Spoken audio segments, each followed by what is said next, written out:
Hello friends, welcome back to info with gold T V. आज आपण इयत्ता चौथीमधील स्कॉलरशिपमधील गणित या विषयातील प्रश्नांचा सराव करत आहोत. तर प्रश्न असा आहे या ठिकाणी बघा की 1 ते 100पर्यंत अशा एकूण किती मूळ संख्या आहेत की जिच्या एकक स्थानी 9 हा अंक आहे व दशक स्थानी 2 किंवा 3 हा अंक आहे. तर या ठिकाणी बघा की आपण जर बघितलं की एकक स्थानी 9 आणि दशक स्थानी 2 किंवा 3 पाहिजेत. मग दोनच संख्या आहेत की 2 आणि एकक स्थानी 9 असणारी म्हणजे 29 आणि दशक स्थानी 3 आणि एकक स्थानी 9 असणारी तर 39 या दोनच संख्या आहेत. तर यापैकी त्यांनी काय विचारलं आहे संख्या, परंतु त्या संख्या कशा पाहिजेत तर मूळ. या ठिकाणी बघा की 29 आणि 39 तर 29 ही मूळ संख्या आहे, परंतु 39 ही मूळ संख्या आहे का नाही. 9 3 12 म्हणजे 3ने या संख्येला भाग जातोय, त्यानंतर 33 39 आपण म्हणतो, बरोबर की नाही. त्यामुळे ही काय मूळ संख्या नाही आहे. मग 29 ही मूळ संख्या आहे. मग किती संख्या आहेत तर एकच, म्हणून ऑप्शन क्रमांक 1 हे आपलं करेक्ट आन्सर आहे. त्यानंतर नेक्स्ट क्वेश्चन बघा की पर्यायातील कोणते अक्षर 2 रेषांनी सममित नाही. आता 2 एकाच रेषेनं सममित नाही तर 2 रेषांनी सममित असलं पाहिजे. आता पहिलं जर ऑप्शन तुम्ही घेतला एच, उभी लाईन घेतली तरी सममित होईल आणि आडवी घेतली तरी सममित होईल. थर्ड ऑप्शनमध्ये पण उभी घेतली तरी सममित, आडवी घेतली तरी सममित. त्यानंतर 4 ऑप्शन पण बघा, ओ लेटर पण आपण आडवी उभी दोन्हीकडून सममित होतं 2 घेतलं तरी. परंतु वाय आपण घेतलं तर सममित होतं एक आडवी घेतल्यावर नाही. उभी जर 1 घेतली तरी ही लाईन इकडून इकडं आली आणि इकडून इकडं आली, त्याच्यामुळे हे सुद्धा सममित होत नाही. म्हणून पर्याय क्रमांक 2 हे आपलं करेक्ट आन्सर आहे. त्यानंतर नेक्स्ट क्वेश्चन बघा की 9.4°/5 या किमतीचा अपूर्णांक पर्यायातील कोणता. तर या ठिकाणी आपण जो काही पूर्णांकयुक्त अपूर्णांक आहे त्याचा आपण जर पूर्णांकयुक्त अपूर्णांकाचं अपूर्णांकात रूपांतर केलं तर पर्यायातील आपल्याला ऑप्शन मिळू शकतो. मग या ठिकाणी आपण कसं पूर्णांकयुक्त अपूर्णांकाचं अपूर्णांकात रूपांतर करतो तर छेदानं काय करतो, पूर्णांकाला गुणतो आणि जो काही गुणाकार येतो त्याच्यामध्ये अंश मिळवतो आणि तो अंशात लिहितो आणि छेद खाली आहे असाच लिहितो. मग छेद तर काय येणार आहे खाली 5 बरोबर आहे असंच येणार आहे. मग जर 9 आपण 9 आणि 5 यांचा जर गुणाकार केला तर काय येणार आहेत, 9 5 45 अधिक अंशात मिळवायचं आहे. 45 अधिक 4 काय होतील तर 49.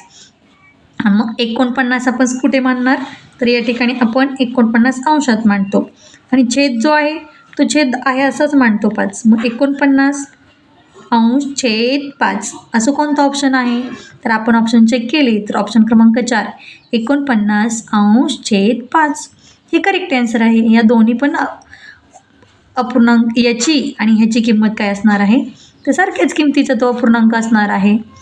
त्यानंतर नेक्स्ट क्वेश्चन बघा की 3 तास 45 मिनिटे अधिक 2 तास 30 मिनिटे बरोबर किती. आता तोंडीच मी सांगणार आहे, खूप सोपं उदाहरण आहे बघा की 3 तास अधिक 2 तास किती होणार आहेत 5 तास, बरोबर आहे. हे 5 तास झाले आपले. त्यानंतर 45 मिनिटे अधिक 30 मिनिटे किती होणार आहेत तर किती होणार आहेत 75 मिनिटे. 45 आणि 30 किती होणार आहेत तर 75 मिनिटे होणार आहेत. आता या 75 मिनिटापैकी जर 75 ही मिनिटे असतील तर त्यापैकी 1 तास किती मिनिटांचा असतो 60 मिनिटाचा. मग 75मधून जर आपण 60 मायनस केले, वजा केले तर किती मिनिटं शिल्लक राहणार आहेत 15, बरोबर आहे. मग हे 60 म्हणजे किती 1 तास. मग तो 60 याच्यामध्ये आपण मिळवू शकतो 1 तास. 5मध्ये जर तो 1 तास ॲड झाला तर किती तास झाले आपले 6 तास आणि किती मिनटं उरली 15. मग टोटल किती झाले 6 तास 15 मिनटे. मग 6 तास 15 मिनटं असा ऑप्शन कोणता आहे तर ऑप्शन क्रमांक 3 6 तास 15 मिनिटे. म्हणून पर्याय क्रमांक 3 हे आपलं करेक्ट आन्सर आहे. त्यानंतर 5 अंकी लहानात लहान संख्या व 4 अंकी मोठ्यात मोठी संख्या यांच्या फरकातून मिळणारी संख्या कोणती. त्यासाठी तुम्हाला माहीत पाहिजे की 5 अंकी लहानात लहान संख्या कोणती आणि 4 अंकी मोठ्यात मोठी संख्या कोणती. चल बघा आपण सोडवून बघूया. या ठिकाणी बघा की मी मांडून घेतली 5 अंकी लहानात लहान संख्या काय तर 10,000, बरोबर आहे का. 5 अंकी 1 2 3 4 5 आणि 4 अंकी मोठ्यात मोठी तर 9,999. आता काय विचारले फरक, म्हणून काय करायची वजाबाकी. तर तर 10,000 आणि 9,999 म्हणजे कितीचा फरक आहे आपण तोंडीच सांगू शकतो, 1चा फरक आहे. बरोबर आहे की नाही? बघा 10,000 आणि 9,000 1,000चा फरक असतो, परंतु 999 आहेत. मग त्यात एकच जर मिळवलं तर 10,000 होतील. म्हणजे कितीचा फरक असणार आहे? फक्त 1चा. कितीचा असणार आहे फरक? फक्त 1चा. मग आपण ऑप्शन चेक करूया. या ठिकाणी बघा की ऑप्शन क्रमांक 2 1 म्हणून आपलं ऑप्शन क्रमांक 2 हे याचं करेक्ट आन्सर आहे. त्यानंतर नेक्स्ट क्वेश्चन बघा की 915 या संख्येत पर्यायातील कोणती संख्या मिळवली असता त्या संख्येस 9ने निशेष भाग जाईल.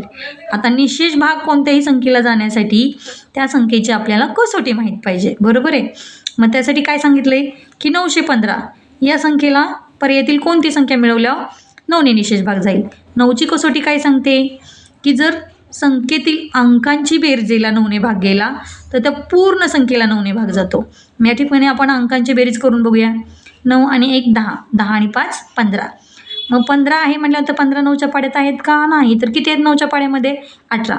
मग 15मध्ये किती मिळवावं लागतील? तर 3. मग ऑप्शन कोणता आहे? 3. तर ऑप्शन क्रमांक 2 हा 3 आहे. म्हणून ऑप्शन क्रमांक 2 हे याचं करेक्ट आन्सर आहे.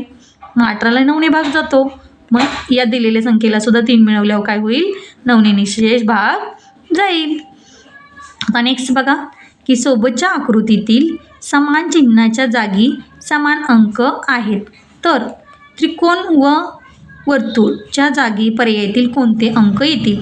काय सांगितलं आहे की समान चिन्हाच्या जागी समान अंक आहे. म्हणजे जिथं त्रिकोण आहे तिथं सगळीकडे समान अंक आहे आणि जिथं वर्तुळ आहे तिथं सगळीकडे काय आहे? समान अंक आहे.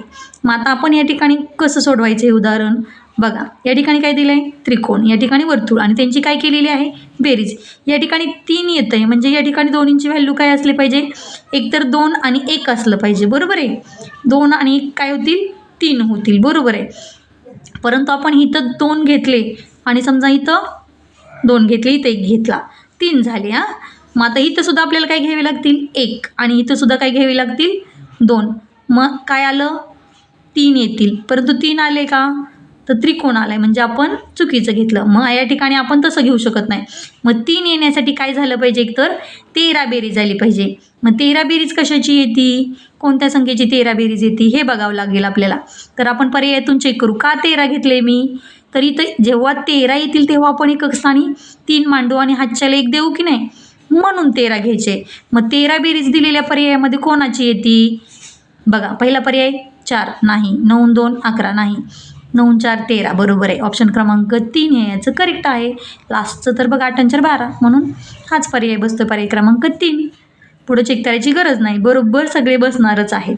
कारण जर आपण 9 4 13 घेतले तर बरोबर पुढं होऊन ते हातच्याले जाणार आहेत आणि 3 इथं येणार आहे. म्हणून ऑप्शन क्रमांक 3 हे याचा करेक्ट आन्सर आहे. त्यानंतर नंतरचा पर्याय बघा. ऑप्शन बघा. क्वेश्चन काय आहे की 5151 भागिले 17 बरोबर किती? या ठिकाणी सरळ सरळ काय करायचं आहे तर 17ने 5151ला भाग घालवायचा आहे. परंतु कधी कधी आपण डायरेक्ट बघा 17 त्रिक 51 17 त्रिक 51 असं करू शकता तुम्ही, पण तसं करायचं नसतं. कारण आपण प्रत्येक वेळी एकच संख्या, पहिल्या वेळी 2 संख्या घेऊ शकतो पण दुसऱ्या वेळी एकच संख्यावरून घ्यावी लागते. त्यामुळे तिथं कशाचा भाग लागणार आहे बघा. पहिला भाग 17 त्रिक 51 बरोबर आहे. वरून आपण दुसऱ्यांदा काय घेऊ शकतो? 5. तेव्हा 17ने भाग जातो का? नाही, शून्याचा लागणार आहे.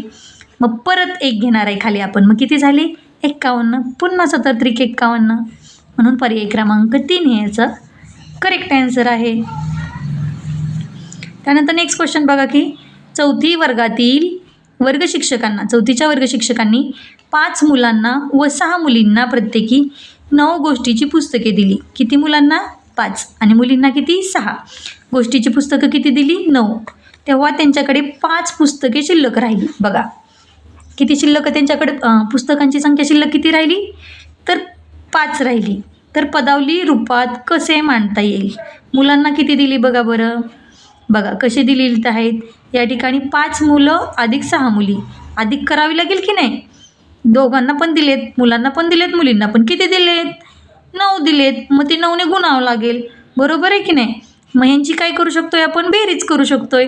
5 आणि 6 11 आणि मग त्याला 9ने गुणू शकतोय आपण. बरोबर आहे.